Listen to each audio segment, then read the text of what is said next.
thanking Melissa. Thanks, Peter. Firstly, I'll just acknowledge AWA and the sponsors of both the awards night and today's showcase. And more importantly, I want to congratulate all the award winners, both organisationally and individually. And I've been fortunate enough to come present last in the organisational awards, and it's been wonderful to see some of the young people in the technology, Sean, that you've been working on. It's fantastic. So it's very encouraging and inspiring. So Hartfield Park. Okay, so the site is quite large. Hartfield Park's in the suburb of Forestfield, which is in the local municipality of now the city of Kalamunda. We recently changed. Now the site itself is 155 hectares. It's our largest regional reserve, and it has many different sporting clubs and recreational users, including a classic car club, believe it or not. Now it also has it's essentially a public golf course. Well, it's essentially a private golf course, but they open it up for 1 day a week to get the public status. And then we have all our sporting facilities, which are at capacity.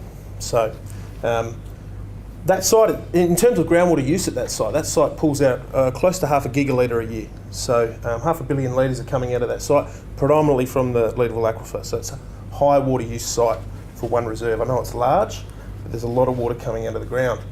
Now, in 2010, the city commissioned a master plan for the site, and one of the key findings of that master plan was the site was at capacity, and at the time we were experiencing significant population growth, and the city of Kalamunda is far from fully developed. So we're getting a lot more development happening there, and there's a lot more to come. So they identified that they wanted to increase the active playing surface at this site by 5 hectares. So that section there was to be expanded, and this is the old Darling Range Pony Club, and this was to be turned into a hockey facility, and I've got a member in the crowd over there, Scott, who's a member of that club. So that's a 3.2 hectare facility, so between the two, roughly 5 hectares. If anyone knows about the irrigation requirements for turf, it's anything between, for active, around 7,500 to anything up to 10,000, depending on the age of your condition, 10,000 kilolitres per hectare. So the other thing, when they started looking at this, they said, well, we better find out what the licensing conditions are at that stage. And they quickly found out that that report and that master plan should identify an alternative source of water in order to sustain that development. Because we predominantly pull from the Leederville, it's over allocated in that area. The superficial's a little bit hit and miss in that area. You do find some good bores, but that's essentially fully allocated now as well. So we weren't going to get an extra licence for that. So that's the demand. So when I talk about managed aquifer recharge, the 3 fundamentals I talk about are demand, a suitable and sustainable source of water, and a suitable and sustainable source of storing that water. So those are the 3 for your analysis, but there's a lot that comes under that. So when we looked at alternative water sources, there's essentially 3 that we looked at. So one was treated wastewater. We are too far away from the nearest treatment plant to make that financially viable. One was actually sewer mining, believe it or not, because there is actually a main distribution pipe that runs through the corner of this park, which picks up this whole area here. But that was simply too cost prohibitive. We couldn't take that on. Then we had a look at stormwater, and we quickly noticed a couple of things. There are 2 main drains that are very close to this site. This is the Woodland main drain, and this is the Yulebrook, both of which are Watercorp assets. So we started looking at that second idea. We had no idea what we were going to do. We just knew we had a potential source of water there, and we looked at this one, which is the Woodland main drain, directly opposite or adjacent to the reserve. And at that stage, we had no funding to deliver the project, so I went to council and asked for some money to do a desktop study. And Karen's in the audience, and Karen from Managed Recharge was a principal hydrologist on this project from the start, which is, I got involved 7 years ago. We started really investigating about 6 years ago. Now what we found was that in our viability assessment after the desktop study, there's essentially 4 stages to a project like this, and I will run through them. Stage 1 is your desktop study. And what we found from that was, is there sufficient demand for the water? As I mentioned, one of the first fundamentals, yes. Is there an adequate water source? So we found that when we looked at the Woodland Pine drain, both from a water quality aspect and from a sustainability aspect, there was enough water there to meet our initial demand of 50 million litres. So that was our initial demand. Okay, and is there a suitable aquifer? Yes. We thought we were in the super, but it was in the leadable, but well, that's an old slide. So yes, we believed that the aquifer would be suitable. We just didn't know how, at that stage, how we were going to put it back into the aquifer. So this one here told us that we couldn't infiltrate because we've got this layer of Guildford clay running through the site. So essentially in winter you're trying to fill a cup that's already full. Even though we had the area, because the advantage of having such a large site is infiltrating galleries take up a large space. So we quickly identified that, well not quickly, but after the feasibility findings we knew we had to direct inject. So we had a scope of work then, okay? So after that stage 2, and we'd done all the detail analysis, we had a scope of work. We had no idea what we needed to buy at that stage or how we were going to do it, but we knew that we had a suitable source of water and we had suitable storage. So the stage 2 assessment, what that will do was identify, you're using obviously the Department of Water and Environmental Regulations MAR policy, but also you're looking at the national guidelines for MAR, and the national guidelines, there's 12 key risks. So you're essentially through your risk assessment addressing those 12 key risks, and the infrastructure you put in is risk mitigation strategy. Now remembering the water that we're using here is for irrigation, it's fit for purpose water, it's not potable water. So our filtration system is about protecting the aquifer so we don't clog or contaminate the aquifer. Okay, so that's everything that we've done there is risk mitigating. So then we go to a trial. So stage 3, just before you go to stage 3 you need to develop an operating strategy, and the operating strategy is tied to your licences. So that will, you're telling the Department of Water and Environmental Regulations what you're going to do, how often you're going to test the water, how often you're going to monitor in all your programs, so, and then you can go for your licences. Now, what we ended up with let's get a picture of the filter package. So this has evolved a bit since this photo.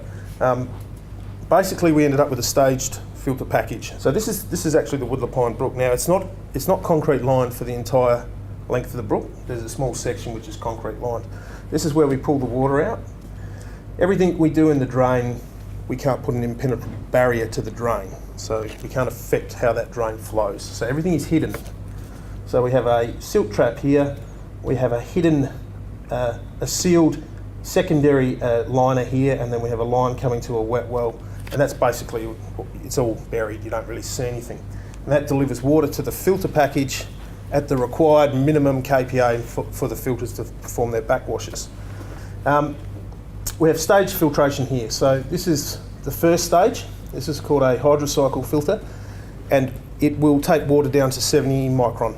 Okay, so we can't simply go from the drain water down to 2 micron. We end up being really inefficient, lots of back flushing, and we lose a lot of efficiency because we're using the water we want to put in the ground to backwash the filters. Then we go to a screen filter, which takes it down to 50 micron. And then we go to this one here, which is an AMF filter, and that's a woven fabric cartridge filter, and it will take it down to 2 micron. So the first year we trialled it, which was 14-15, this is all we had. So that was what we used to address the risks associated with the project. Remembering that the drain water where we pull it is actually very good. It's quite good quality.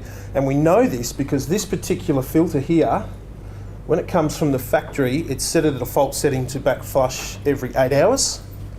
And then what we did was we changed it from the default setting to the automatic setting, which is it'll back flush when it detects a differential pressure. And we found now that this actually backflushes every 360 hours. So it's not clogging very much. So it's very efficient. The filter system's very efficient. It doesn't use a lot of energy. Now, what we found after the first year of trialling it, that is, we did actually get some clogging. The particle size wasn't the issue, so that was doing what it needed to do. But what we considered to be a low to medium risk, which was the total organic carbon, ended up coming back as a much higher risk. So what we were getting was, it was reacting in the aquifer, and we're getting the microbiological clogging on the screens, so like flocculated water. And we found that through, because prior to injecting every year, we scrub the screens with a brush, a mechanical brush that's operated from the surface, and we get them spotless. And then we can get our baseline. We then do another test after injection, and we found we had clogging.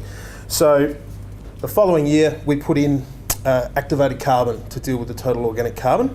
And the way that works, essentially, one's positively charged, one's negatively charged, and it attracts it to the media within the vessel. So now there's a big grey vessel here, and what we found, we've just concluded in September this year, the final year of the trial, and it's been very successful, the introduction of the activated carbon.